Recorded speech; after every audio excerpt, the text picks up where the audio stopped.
So, the BMW X6. Now, before we start, I want you to try and rid the assumptions of impracticality and inherent ugliness you have about this kind of car. I want you to look at this car as if it were a 6 Series Grand Coupe, because that's effectively what it feels like inside.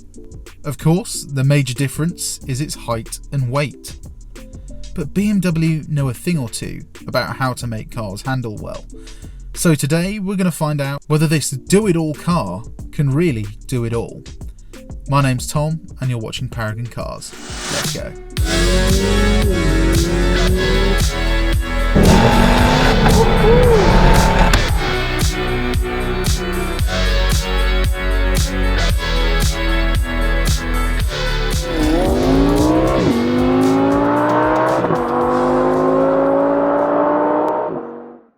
This particular X6 is the 30D variant, meaning it's got a 6-cylinder inline 6 with 254 brake horsepower and a very healthy 560 Newton meters of torque.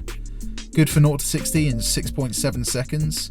It's certainly no slouch, but let's see how it does on the 30 to 70 sprint.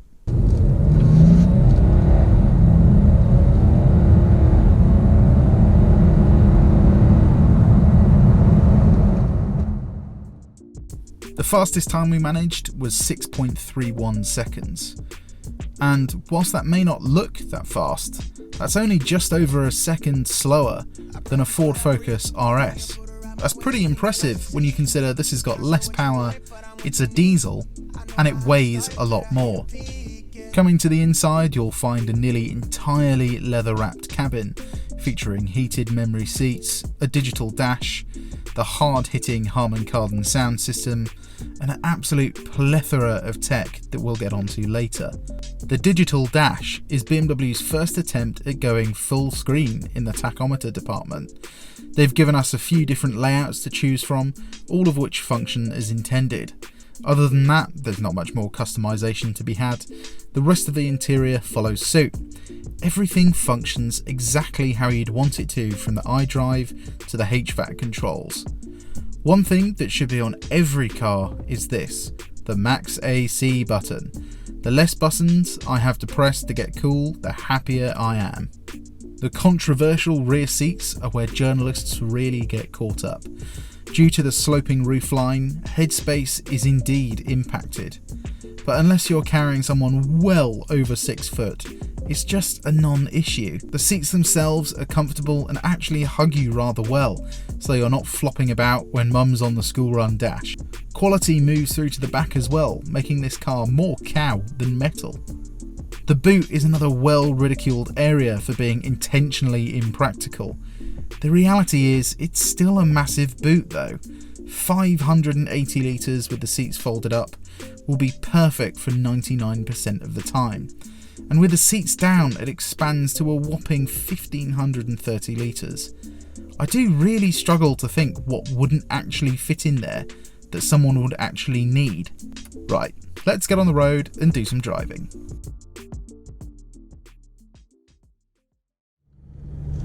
So first impressions of the X630D then. Well, initially going over bumps, it feels compliant, feels smooth, almost as if the bumps weren't there. And you don't quite get that in the 6 Series Coupe. So +1 for the SUV there. Steering at low speeds is really light, as you'd expect, but it's actually lighter than that. A lot of the steering you can do just with your pinky finger. Adds a really nice level of luxuriousness to this car. Now, the X6 did actually get 3 different types of suspension. So this is the base level suspension, but it's still got adaptive dampers. So when you're driving around town, obviously you're going to leave it in comfort. Then you can actually put it in sports and then sports plus. And this will actually change how hard the dampers are. Coming out of junctions, just in comfort mode, plenty quick enough really. The heads-up display stops you from going over the speed limit as well. It's definitely a feature I'd like to see in a lot more modern cars. Makes the cabin just feel a little bit more futuristic. Visibility at low speeds is also fairly good. The only downside to the coupe body shape in these cars is the rear view visibility, and there's no real way around that. You just kind of have to add cameras. You'll see when we're parking in a minute how much the cameras are actually needed. So parking, as I said, rearward visibility is pants in this car, but this has got a reverse camera and it's also got a overhead surround camera, which might look gimmicky at first, but because it's got lines there, it really helps you align where the car is. And getting into a space in one go can actually be fairly easy.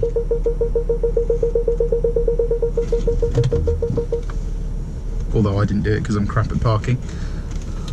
But once you're used to the size of the car, it actually makes it really, really easy to park. It's almost like playing one of those 2D computer games. And it means you don't have to look out the back or turn your head over your shoulder.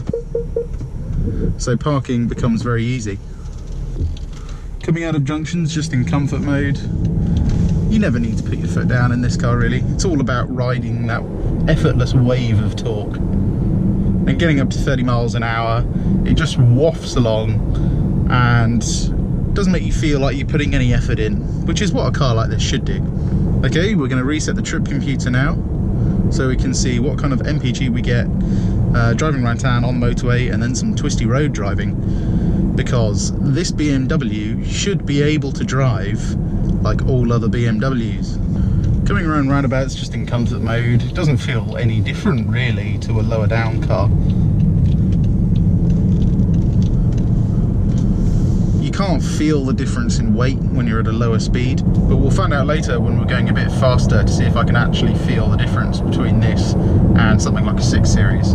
Okay, narrow national speed limit. I'm going to put the car into Sports Plus. This will make the steering a lot heavier, sharpen up the throttle response, put the gearbox in Sport as well.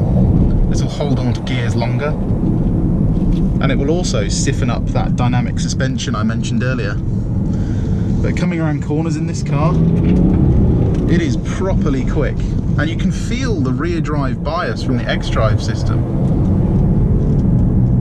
And getting up to 70 miles an hour is no problem, even for this 30D. For now, we're going to go into Eco Pro. This will change the digital dials to let me know whether I'm driving efficiently or using too much power. It also deadens the throttle response a bit, but not too much. You can actually drive it quite easily on this. It doesn't feel super sluggish like some other cars. Now we're on a nice slow motorway, we may as well talk about some of the other features about this car.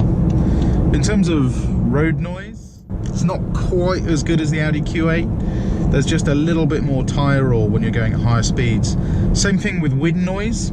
The wind noise pretty much everywhere is fantastic on this car, apart from the wing mirrors. BMWs all seem to have this trait. Certainly nothing to worry about, but it's just not quite as good as it could be. One thing that is better than its competitors is the amount of adjustment in the seat. You can adjust the pitch of the bass, you can do everything you can in other cars, but it just allows you to sort of put yourself in this really hunched over position. But what this does mean is you can get nice and low in the car, so even though this is a tall SUV, you still get that nice feeling of being cocooned, similar to a lower down coupe.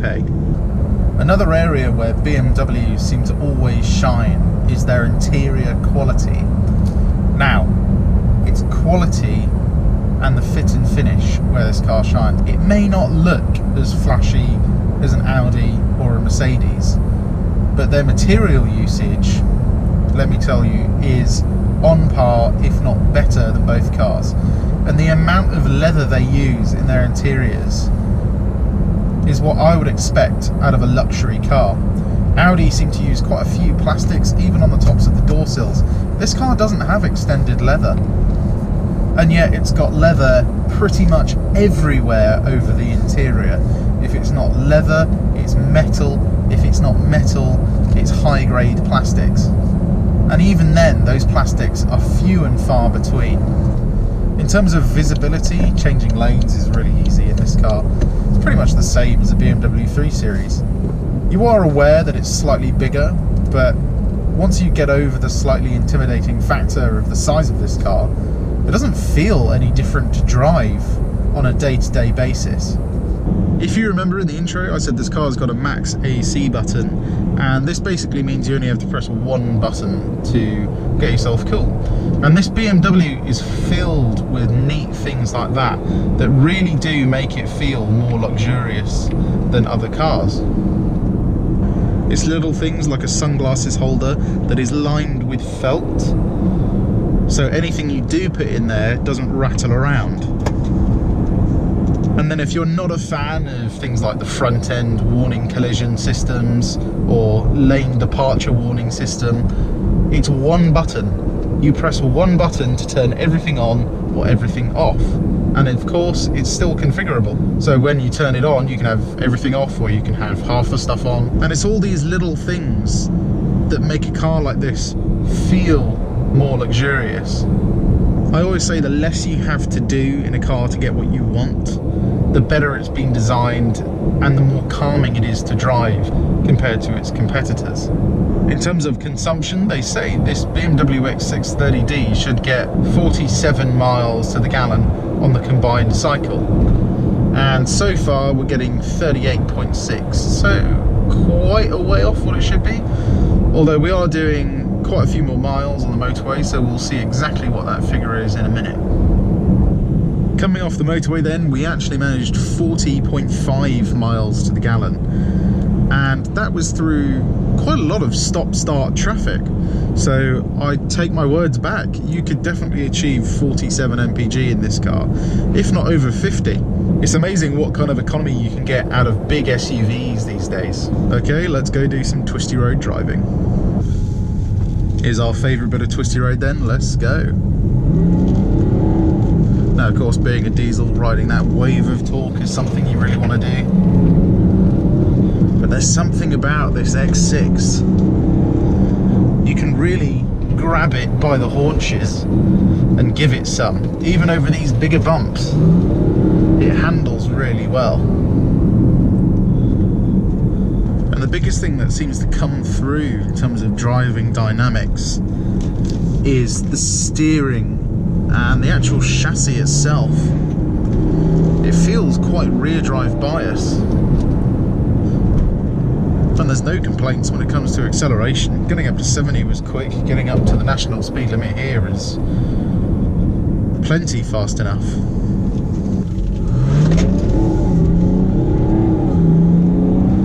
That's 50 and that's 60. I'm pretty sure it does it quicker than 6.7 seconds.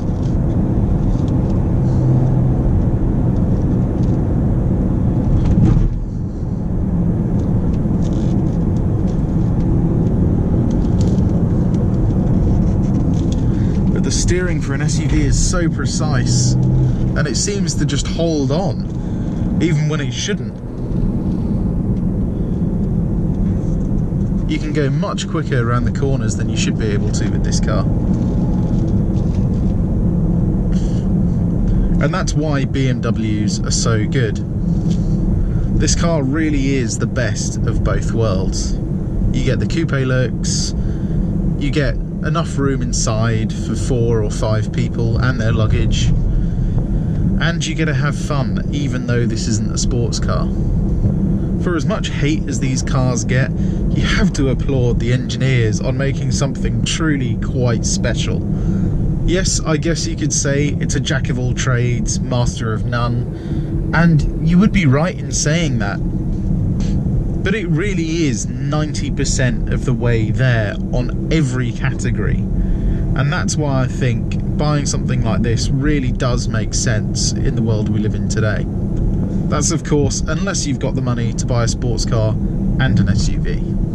As always, I hope you liked the video, and why not subscribe to our channel? Not only can you see more videos like this, you'll also be able to see all the stock we have for sale. My name's Tom, and you've been watching Paragon Cars. I'll see you on the next one. Goodbye.